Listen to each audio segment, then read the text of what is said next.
बिस्मिल्लाहिर्रहमानिर्रहीम अस्सलाम वालेकुम। कॉन्सेप्चुअल फ्रेमवर्क में आप सब लोगों को मेरी तरफ से खुशामदीद। तो दोस्तों, खबर तो आप लोगों ने सुनी रखी होगी और अगर नहीं सुनी तो मैं आप लोगों को बता देता हूँ कि जो कोरोना वायरस है वो अमेरिका में इतनी तेजी से फैल चुका है कि उसने चाइना का भी रिकॉर्ड तोड़ दिया है। और हमारे पास जो मौजूदा फैक्ट्स एंड फिगर्स हैं उनके मुताबिक अमेरिका के अंदर जो कन्फर्म्ड केसेस हैं वो चाइना से ज़्यादा हैं। तो दोस्तों, इसकी वजह से अमेरिका के अंदर जो है ना बड़ा एक टेंशन का सामान चल रहा है। और पहले तो डोनाल्ड ट्रंप ने इसको सीरियस नहीं लिया और कहते रहे नहीं कुछ भी नहीं है, अमेरिका को ये वायरस क्या कर सकता है। और अब उसको लेने के देने पड़ चुके हैं और अब वो इतना टेंशन में आ चुका है कि वो अब चाइना से भी मदद मांग रहा है। और इस वायरस की वजह से अमेरिका की जो इकोनॉमी है उसको कितना ज्यादा नुकसान पहुंचा है वो आप लोग देख सकते हैं इस टेबल के अंदर। तो आप लोग देखेंगे कि 2020 के जितने भी फिगर्स हैं यहाँ पर वो सारे के सारे माइनस में आ रहे हैं, जिसके अंदर जीडीपी भी है, कंज्यूमर स्पेंडिंग भी है और फिक्स बिजनेस इन्वेस्टमेंट भी है।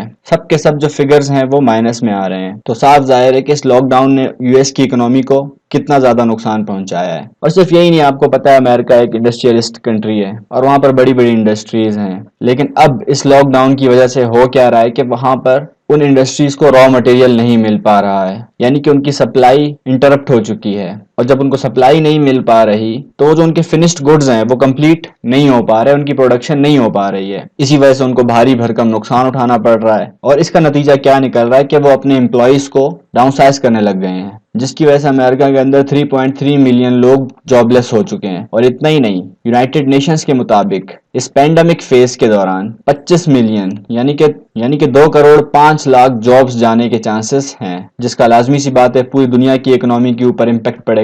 इस न्यूज में आप लोग देख सकते हैं कि 3.3 मिलियन लोगों ने जॉबलेस होने का दावा किया है। तो ये अमेरिका जैसे कंट्री के लिए खतरे की बात है, क्योंकि आमतौर पर जब इतने लोग अनएम्प्लॉयड होते हैं तो एक रेवोल्यूशन का खतरा उठता है, एक रेवोल्यूशन का खतरा सर पर मंडलाने लगता है। तो लाजमी सी बात है डोनाल्ड ट्रंप के ऊपर यह भी एक प्रेशर बन चुका है। अब हम बात करते हैं कि यूनाइटेड स्टेट्स के अंदर क्यों। हालांकि यूनाइटेड स्टेट्स एक डेवलप्ड कंट्री है, एडवांस्ड कंट्री है, उसकी इकोनॉमी के मुकाबले में कोई इकोनॉमी नहीं है दुनिया में, उसकी टेक्नोलॉजी के मुकाबले में कोई टेक्नोलॉजी नहीं है दुनिया के अंदर, दुनिया के बेहतरीन डॉक्टर्स वहां पर पड़े हुए हैं। उसके बावजूद ये पैंडेमिक्स यहाँ पर इतनी तेजी से क्यों फैला है, तो चले एक एक करके उसकी रीजंस को डिस्कस कर लेते हैं। सबसे पहली रीजन जो हमारे पास है वो ये है कि अमेरिका ने इतने ज्यादा टेस्ट कंडक्ट किए हैं कि इतने टेस्ट किसी और कंट्री ने कंडक्ट नहीं किए हैं।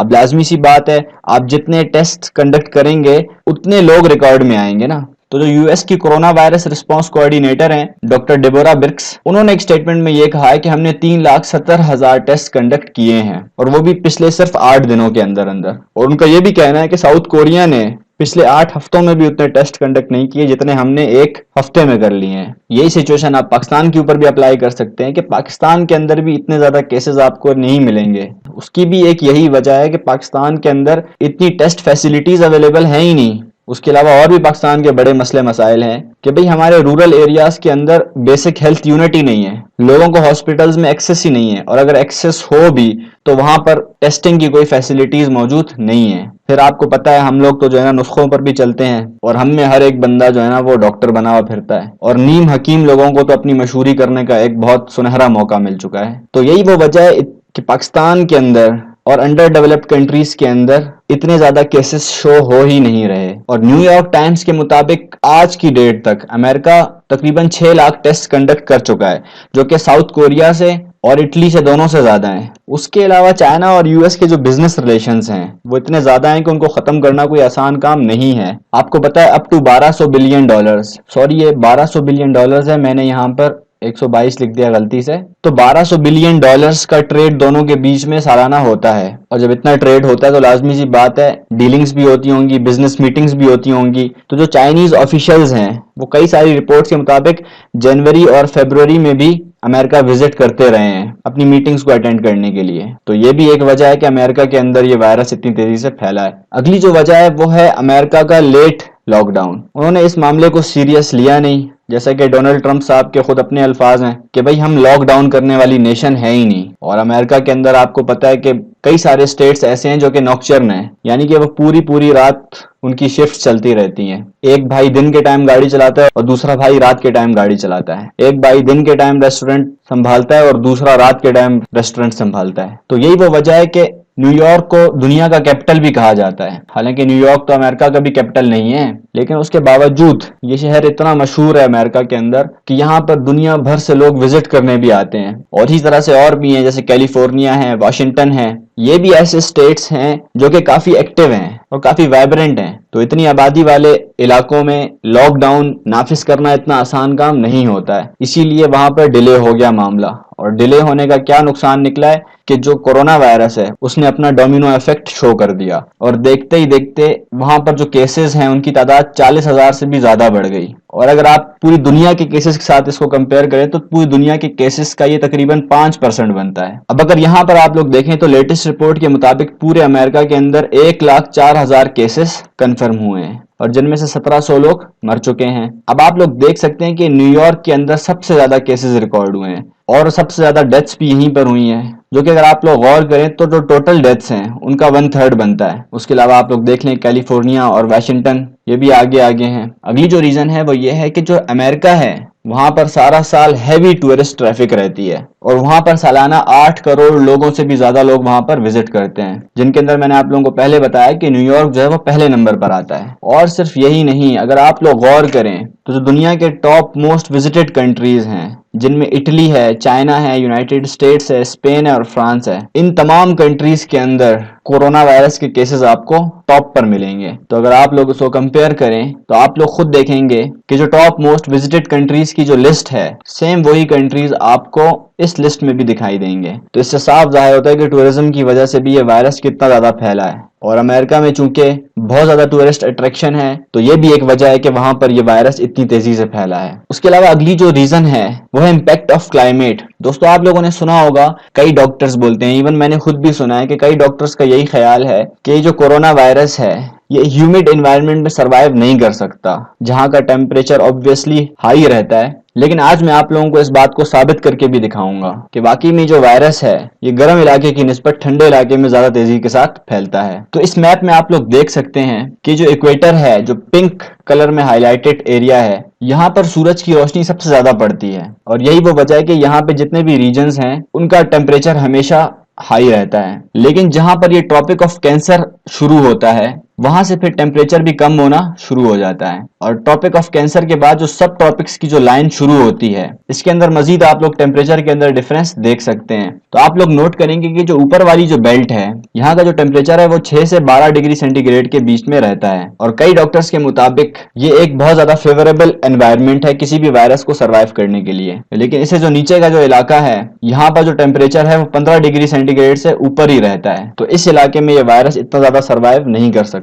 अब इसका क्या सबूत है कि ऊपर वाले बेल्ट में ज्यादा केसेस हैं और नीचे वाले बेल्ट में कम केसेस हैं? तो उसका सबूत ये रहा आपके सामने। तो आप मान लीजिए कि ये वो लाइन है सब ट्रॉपिक्स की। तो आप लोग खुद डिफरेंस को नोट करें कि इससे जो नीचे वाले एरियाज हैं, जो फ्लोरिडा है, वहां पर 2300 केसेस हैं और टेक्सास में 1500 केसेस हैं। जबकि इससे ऊपर वाले बेल्ट में आप लोग खुद देख लें कि वाशिंगटन में 3000 केसेस हैं, कैलिफोर्निया में 3800 प्लस केसेस हैं और न्यूयॉर्क में तो 40,000 से भी ज्यादा केसेस हैं। तो साफ जाहिर होता है कि जो क्लाइमेट है उसका बहुत बड़ा रोल है इस वायरस को बचाने में या खत्म करने में। अगली जो रीजन है हमारे पास वो है पॉपुलेशन डेंसिटी। अब आप लोग खुद देख सकते हैं कि जिन जिन स्टेट्स की पॉपुलेशन ज्यादा है उन्हीं स्टेट में केसेस भी ज्यादा हैं। तो यहाँ पर भी इस वायरस का डोमिनो इफेक्ट साफ साफ दिखाई दे रहा है कि भाई अगर एक बंदे को भी ये वायरस हो गया तो उस एक बंदे से फिर ये कितने लोगों को बहुत तेजी के साथ लगता है, इसका अंदाजा लगाना बहुत मुश्किल है। तो आप लोग देख सकते हैं कि यहाँ पर भी जो न्यूयॉर्क है वो बहुत ज्यादा वुल्नरेबल है। क्यों? क्योंकि वहां पर पॉपुलेशन भी बहुत ज्यादा है और सिर्फ न्यूयॉर्क ही नहीं, कैलिफोर्निया, टेक्सास और फ्लोरिडा, यहाँ की पॉपुलेशन भी ज्यादा है, इसीलिए ये इलाके भी ज्यादा सस्पेक्टेड हैं। लेकिन न्यूयॉर्क के चूंकि और फैक्टर्स हैं, वहां पर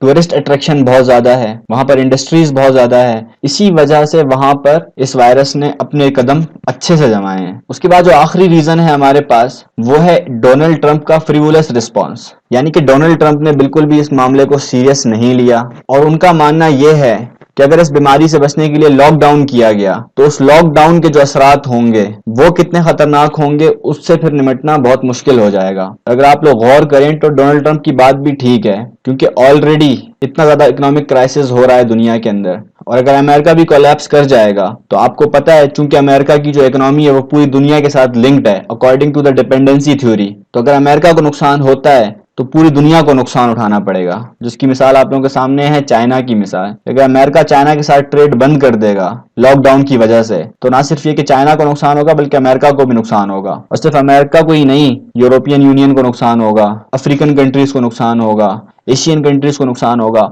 लेकिन इसका यह मतलब हरगिज नहीं है कि आप वायरस को बिल्कुल इग्नोर कर दो। यही वो वजह है कि डोनाल्ड ट्रंप एक लंबे शटडाउन के हक में बिल्कुल भी नहीं है, और उनके अपने अल्फाज हैं कि I am not looking at months, यानी कि वो यही चाहते हैं कि 4-5 दिनों के अंदर अंदर इस वायरस का खेल तमाम हो जाए, जो कि ऑब्वियसली पॉसिबल नहीं है। तो इस लापरवाही का नतीजा जो है वो ट्रंप को अभी भुगतना पड़ रहा है। और आज डोनाल्ड ट्रंप की हालत ये है कि उन्होंने बहुत कुछ करके भी कुछ नहीं किया, क्योंकि उन्होंने जो मेहनत की थी अपनी इकोनॉमी को बूस्ट करने के लिए, चाइना के ऊपर टैरिफ्स लगाए थे, ट्रेड वॉर शुरू कर दी थी, और अपनी इकोनॉमी को ऊपर पहुंचाने के लिए उन्होंने क्या क्या पापड़ बेले थे, तो कोरोना वायरस ने वो सब का सब मिट्टी में मिला दिया। लेकिन अब ट्रंप साहब दोबारा मैदान में आ चुके हैं और लोगों को कन्विंस करने की कोशिश कर रहे हैं कि डेमोक्रेटिक पार्टी को वोट नहीं दिया जाए, क्योंकि उनका दावा यही है कि वही हैं जो अमेरिका को सुनहरे दिन दिखा सकते हैं। लेकिन फिलहाल तो कंडीशन बहुत वर्स है। अब आगे के लिए कुछ नहीं कह सकते कि आगे क्या होगा, लेकिन जो कुछ भी हो एक बात तो तय है कि अगर अमेरिका ने जल्द ही कोई कदम नहीं उठाया तो ना सिर्फ अमेरिका को भारी नुकसान उठाना पड़ेगा, बल्कि उसके साथ साथ पूरी दुनिया के जो ममालिक हैं जो अमेरिका के साथ डायरेक्टली और इनडायरेक्टली लिंक्ड हैं, उन सभी को नुकसान उठाना पड़ेगा। तो हम सिर्फ बैठकर अच्छे की उम्मीद कर सकते हैं। तो उम्मीद करते हैं दोस्तों आप लोगों को ये लेक्चर समझ में आया होगा। बाकी आप लोग इस बारे में क्या सोचते हैं? आप लोगों की राय के मुताबिक कौन कौन सी रीजंस हो सकती हैं जिसकी वजह से ये वायरस अमेरिका के अंदर फैला है? वो रीजंस आप लोग मुझे कमेंट्स में बताइए। और अगर आप लोगों को ये वीडियो पसंद आई है तो इस वीडियो को लाइक करें, अपने दोस्तों के साथ शेयर करें, और कॉन्सेप्चुअल फ्रेमवर्क को सब्सक्राइब करना ना भूलें। साथ ही साथ घंटी के निशान को भी क्लिक करके वहां पर ऑल के निशान पर क्लिक करना, ताकि हर आने वाली नई वीडियो का नोटिफिकेशन आपको पहले ही मिल जाए। तो मैं मिलता हूं आपसे अगली वीडियो में, तब तक के लिए अपना ख्याल रखिएगा। अल्लाह निगहबान।